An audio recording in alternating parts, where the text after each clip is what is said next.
मित्रांनो नमस्कार. 1970च्या दशकामध्ये एक गाणं होतं, एप्रिल फूल बनाया के तुमको गुस्सा आया, तो मेरा क्या कसूर, जमाने का कसूर, जिसने दस्तूर बनाया.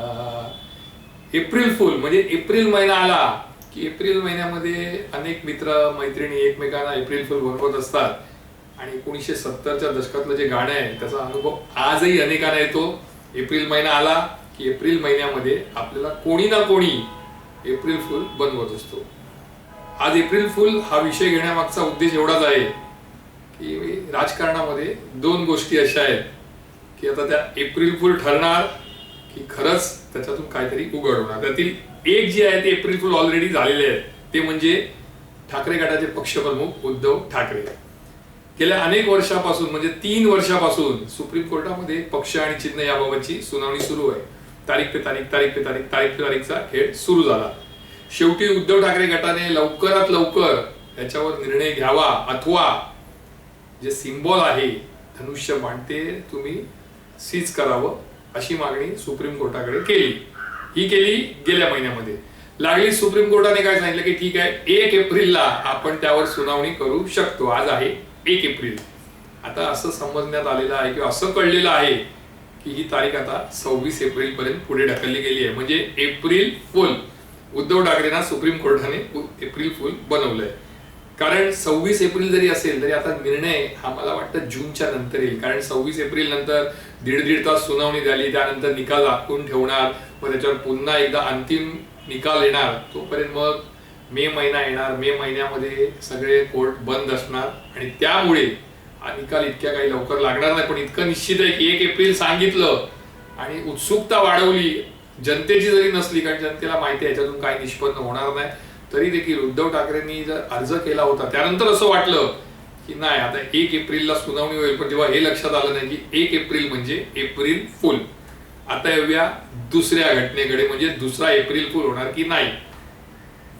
वंचित आघाडीचे जे प्रमुख आहेत डॉक्टर आंबेडकर, प्रकाश आंबेडकर म्हणजे ऍडव्होकेट आहेत, ते ऍडव्होकेट आंबेडकर, त्यांनी एका मोठ्या भर सभेमध्ये अगदी गर्दी झालेली तुफान, आणि त्या सभेत त्यांनी असं सांगितलं की नरेंद्र मोदीजी तुम्ही पंतप्रधान पदाचा राजीनामा द्या, कारण तुमच्या 2 रील्स माझ्याकडे आहेत.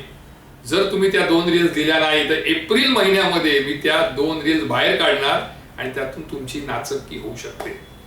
आता त्यांनी पण जे महिना सांगितला तो सांगितला एप्रिल महिना. त्यामुळे एप्रिल फुल होणार की खरंच प्रकाश आंबेडकर हे पंतप्रधान नरेंद्र मोदी यांच्या विरोधात काही रील्स दाखल करणार. कारण काय आहे की ॲप्स्टीन जे प्रकरण आहे त्याच्यामध्ये सतत पंतप्रधान नरेंद्र मोदी यांचं नाव येत आहे. पण जरी नाव येत असलं तरी कोणतेही ठोस पुरावे, म्हणजे अगदी बाहेरच्या देशातल्या इंग्रजी पेपर म्हणा किंवा तिकडच्या वृत्तवाहिन्या त्यांनी देखील आपल्या भारतातील काही लोकांची नावं आहेत यामध्ये ॲप्स्टीन फाईलमध्ये असं सांगितलंय.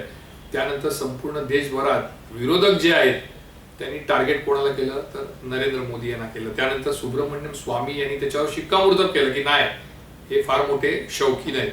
त्याच्यानंतर आणखीन एक महिला पुढे आली, तिने सांगितलं की नाही हे सर्व खरं आहे. त्यात तिने उदाहरणही दिली काही लोकांची. त्यामुळे आता प्रश्न असा पडला की नेमकं प्रकाश आंबेडकर यांच्याकडे काय रील्स आहेत. ॲप्स्टीन फाईल आहे, कारण महाराष्ट्रामधली, इंडियामधल्या म्हणजे भारतामधल्या अशा फाईल तर काही होऊ शकत नाही की ज्याच्यामुळे पंतप्रधानांना राजीनामा देऊ लागेल. कारण सुब्रमण्यम स्वामी असू दे, ती महिला असू दे, त्यांनी जे काही सांगितलंय ते 2020च्या आधीच आहे सगळं, 2014च्याही आधीच आहे सगळं. त्यामुळे आता प्रकाश आंबेडकर कोणत्या फायली आणणार समोर ह्याची उत्सुकता बरेच जण नाही. बरेच जण विसरले की नाही प्रकाश आंबेडकर बोलले, पण आमच्यासारखे जे काही असतात, जे पत्रकार असतात, त्यांच्या लक्षात गोष्टी असतात.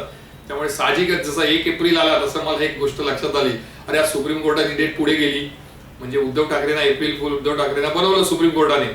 मग आता प्रकाश आंबेडकर खरंच या एप्रिल महिन्यामध्ये नरेंद्र मोदी यांच्या 2 रील्स या लोकांसमोर आणणार का, बाहेर काढणार का, की तिथे देखील एप्रिल फुल होणार. आता आपल्याला हेच बघायचं, एक ते एप्रिल फुल घटना घडलेली आहे, ही दुसरी आहे, कारण याच्यातून बरंच काही बाहेर येणार आहे. खरंच जर प्रकाश आंबेडकर यांनी घोषित केल्याप्रमाणे, जाहीर केल्याप्रमाणे त्या 2 रील्स बाहेर आणल्या आणि त्या जर वादग्रस्त असतील तर संपूर्ण महाराष्ट्रात नाही तर संपूर्ण देशात त्याचे पडसाद उमटतील. मात्र फक्त तारीख पे तारीखचा खेळ झाला आणि प्रकाश आंबेडकरांनी सांगितलं की नाही बाबा मी फक्त बोललो होतो, तर मात्र मग असं समजायचं की प्रकाश आंबेडकर यांनी देखील महाराष्ट्रातील जनतेला एप्रिल फूल केलं. तर तेवढंच. मी अमित जोशी पुन्हा एकदा रविवारी एखादा नवीन विषय घेऊन तुमच्या समोर येईन. तोपर्यंत तुमची रजा घेतो. जय हिंद, जय महाराष्ट्र.